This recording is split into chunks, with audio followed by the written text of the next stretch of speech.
मुझे ऐसा लगता है कि लोकसभा के चुनाव में चूंकि उनकी ही जो वोटर बेस है वो डिफाइन नहीं हो पाया था, क्योंकि their voter was also confused कि शरद पवार जी के साथ जाए, अजित पवार जी के साथ जाए, तो इसलिए वो वोटर उनका तय होना और फिर वो वोटर हमारे को शिफ्ट होना, ये दोनों चीज़ें नहीं हो पाई जितने पैमाने पर होनी चाहिए। वो 80-90% कोई भी कोएलिशन में unless the votes are transferred up to 80-90%, it is not effective. तो मैं ऐसा मानता हूँ कि लोकसभा में अप टू 50% ही वो ट्रांसफर कर पाए, लेकिन लोकसभा ने अभी वोटर डिफाइन कर दिया है। अभी जो पवार साहब के साथ जाना चाहते थे वो पवार साहब के साथ चले गए, जो अजित दादा के साथ रहना चाहते थे वो अजित दादा के साथ रहे। तो अब विधानसभा के चुनाव में वो ट्रांसफर कर पाएंगे। हमारा क्या है कि हमें एक बहुत एस्टेब्लिश पार्टी है, तो हमने उनको भी वोट ट्रांसफ़र किया, हमने शिवसेना का भी वोट ट्रांसफ़र किया। शिवसेना चूँकि आइडियोलॉजिकली हमारे साथ रही है तो उसका वोट ट्रांसफ़र भी एक प्रकार से ठीक रहा। यहाँ हम लोग नहीं कर पाए, पर मुझे लगता है विधानसभा में हम कर पाएंगे। उद्धव ठाकरे कह रहे हैं मुझे आप मुख्यमंत्री का चेहरा अनाउंस कर दीजिए, मैं I should be the CM candidate. पूरे एमबीए में ये टेंशन है, आपके यहाँ ऐसा कोई टेंशन है क्या देवेंद्र? कोई टेंशन नहीं है। देखिए हमारे एक बिकॉज़ बहुत लोग हैं जो आपको भी देखना चाहेंगे। नहीं वो तो ठीक है, सीएम फेस नहीं, मैं हमारे यहाँ एकदम पक्का है। हमारे मुख्यमंत्री है, मुख्यमंत्री सरकार के प्रमुख है, इसी सरकार के और मुख्यमंत्री प्रमुख होते हुए हम चुनाव को सामने जा रहे हैं। तो जो सरकार का प्रमुख होता है वो सरकार का प्रमुख होता ही है, इसलिए वो हमारे लीडर है। और जहाँ तक आगे का सवाल है, आगे का सवाल हाँ मैं बोल देता हूँ, उसमें भी हमारी पार्टी में हमारा पार्लियामेंट्री बोर्ड प्रमुख है, वो हमारा पार्लियामेंट्री बोर्ड है। और साथ में जो पार्टी आई है वो दोनों पार्टियों में अजित पवार उनकी पार्टी के अध्यक्ष है और शिंदे जी उनकी पार्टी के अध्यक्ष है। तो ये दोनों अध्यक्ष और हमारी पार्टी का पार्लियामेंट्री बोर्ड मिलकर तय करेगा, जो तय करेगा सबको मंजूर होगा। तो टेक्निकल रिप्लाई है, बस ऐसे ही होता है। हाँ तो non technical Devendra Fadnavis style में आपको जो पॉलिटिकल रिप्लाई चाहिए, पॉलिटिकल रिप्लाई चाहिए, हाँ वो यही है। नहीं है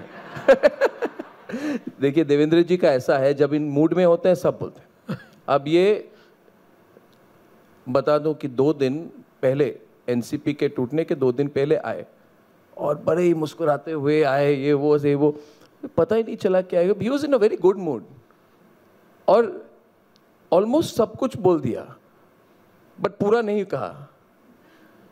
मुझे लगता है आपको किसी ने कहा है इतना मत, आप थोड़ा और पुल बैक करिए। मगर ये देखिए आपके सब इधर सपोर्टर्स है, this young people they like you.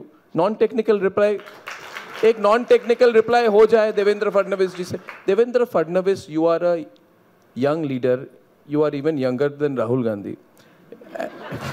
That is true. Yeah, it is true.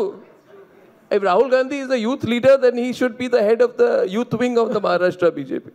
The question is that you're a young leader, you have a lot of future. Serious question, you have done a sacrifice for the party. There is no doubt, और मैं तो कोई दूसरा कहे कि नहीं कहे journalist, मैं तो आपको on your face कह सकता हूँ कि you have done a sacrifice for the party. But you must also have an aspiration इसके आगे. People also have aspirations. Your followers will want to see their leader take the next step. So you're managing the alliance very well in a difficult situation. You have also taken the responsibility on yourself. Result के बाद आपने अपने sir पे पूरी जिम्मेदारी ले ली थी 4 जून को ही। तो ये महाराष्ट्र चुनाव अगर आपकी तरफ जाए, if it goes your way, what will be your next step? Mister Fadnavis, देखिए अर्णव जी, आप भारतीय जनता पार्टी को बहुत करीब से जानते हो, आप इतने दिनों से सारी पार्टियां देख रहे हो, बीजेपी का भी वर्किंग देख रहे हो। तो बीजेपी में कोई नेता अपने बारे में फैसला करता नहीं है, ऐसी पद्धति नहीं है। बीजेपी में नेताओं का फैसला ये पार्टी के वरिष्ठ लोग करते, और वरिष्ठ लोग जो फैसला करेंगे, मैं तो हमेशा कहता हूँ, मुझे कहेंगे महाराष्ट्र में काम करो, महाराष्ट्र में करूँगा, मुझे कहेंगे पार्टी में काम करो, पार्टी में करूँगा, मुझे कहेंगे दिल्ली में काम करो, दिल्ली में करूँगा, और मुझे अगर कहेंगे कि मिस्टर फडणवीस अभी तुम्हारी ज़रूरत समाप्त है, अपने घर जाओ, तो अपने घर जाऊँगा।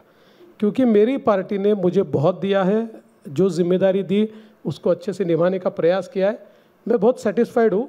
इसलिए मुझे लगता है कि इस पर बोलने का अधिकार भी मुझे नहीं है और हमारी पार्टी की पद्धति भी नहीं है। तो राजनीतिक सवालों पे जाते हुए उद्धव ठाकरे कहते हैं कि देवेंद्र फडणवीस को हिंदुत्व के बारे में कुछ पता नहीं है। उन्होंने कहा है, और मैं ज़रा इसको अंग्रेज़ी से ट्रांसलेट कर देता हूँ.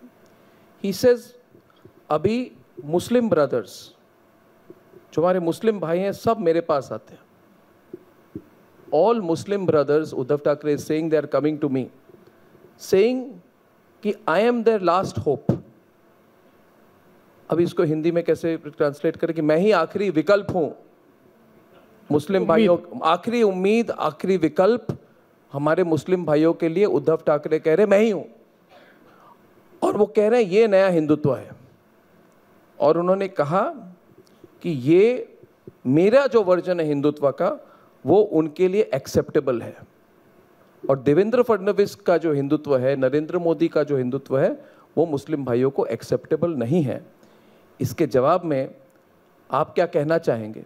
और इससे जुड़ा हुआ और एक सवाल जो ट्रेंडिंग हुई थी अप्रैल में, जब आपने मेरे एक इंटरव्यू में कहा था वोट जिहाद, और उसके बाद मैंने आपको फ़ोन भी किया था और कहा था कि आपने ये बड़ी सोची समझी तरीके से वोट जिहाद की बात कही है. तो इन दोनों विषयों पर जितनी आप नॉन टेक्निकल रिप्लाई मुझे दे सकें. देखिए, पहली बात तो बहुत साफ तरीके से मैं कहता हूं कि भारतीय जनता पार्टी का सीधा मानना है कि धर्म के आधार पर, जाति के आधार पर, भाषा के आधार पर there should not be any discrimination. इसलिए हम डिस्क्रिमिनेशन नहीं करते, लेकिन हम तुष्टिकरण भी नहीं करते. केवल वोट की राजनीति के लिए हम कल तक जो हिंदू हृदय सम्राट शिवसेना प्रमुख बाला साहब ठाकरे थे, उनको जनाब बाला साहब ठाकरे नहीं बोलेंगे, चाहे कोई वोट दे या न दे. और ये जो राजनीति में कुलाटी मारी है उद्धव जी ने, जिस प्रकार से उद्धव जी ने इसमें जो अपने विचारों को बदला है, वो अपने दिल को बहलाने के लिए कह सकते हैं कि हिंदुत्व है, मेरा हिंदुत्व सही है. लेकिन वो एक बार आईना देख ले तो मुझे लगता है कि वो भी ये जानते हैं कि वो गलत बात कह रहे हैं. जिस प्रकार से तुष्टिकरण में वो गए, देखिए बाला साहब ठाकरे, एक चीज़ के लिए हम लोगों ने मानना चाहिए, उन्होंने कभी वोटों की चिंता नहीं की. वोट के लिए तुष्टिकरण उन्होंने कभी किया नहीं. और बिल्कुल उनके उल्टा आज उद्धव ठाकरे जी कर रहे हैं. मुझे तो आश्चर्य होता है कि उद्धव ठाकरे जी को अब उनके कैंडिडेट के प्रचार के लिए बॉम्ब ब्लास्ट का आरोपी चलता है.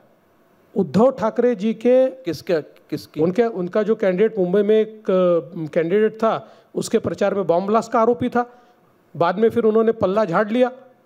उसके बाद आप देखिए उद्धव ठाकरे जी के जो इलेक्शन की रैली थी, उस रैली में पाकिस्तान का झंडा लहरा रहा था. तो ये क्या हो रहा है? ये कहाँ, मतलब मैं ये समझ नहीं पा रहा हूँ कि वोट की राजनीति. कहना है जिन विषयों पर आपने कहा है, उनका कहना है कोई अगर आ जाए, कोई अगर पाकिस्तान का झंडा लहराए, कोई अगर कुछ कहे, उनके लिए वो कैसे जिम्मेदार है? मुझे लगता है कि अगर वो ऐसा कहते हैं तो मैं इसके ऊपर इसलिए कुछ नहीं कहूँगा कि मतलब इससे वीक समर्थन ऐसी चीज़ों का दूसरा कोई हो ही नहीं सकता. क्योंकि आप रैली निकाल रहे हो, आपकी रैली में झंडे लहरा रहे, आप बोल सकते हो नहीं चलेंगे झंडे, हिम्मत है, मेरी रैली में कोई लाकर दिखा दे पाकिस्तान का झंडा, वही गाड़ दूंगा उसको.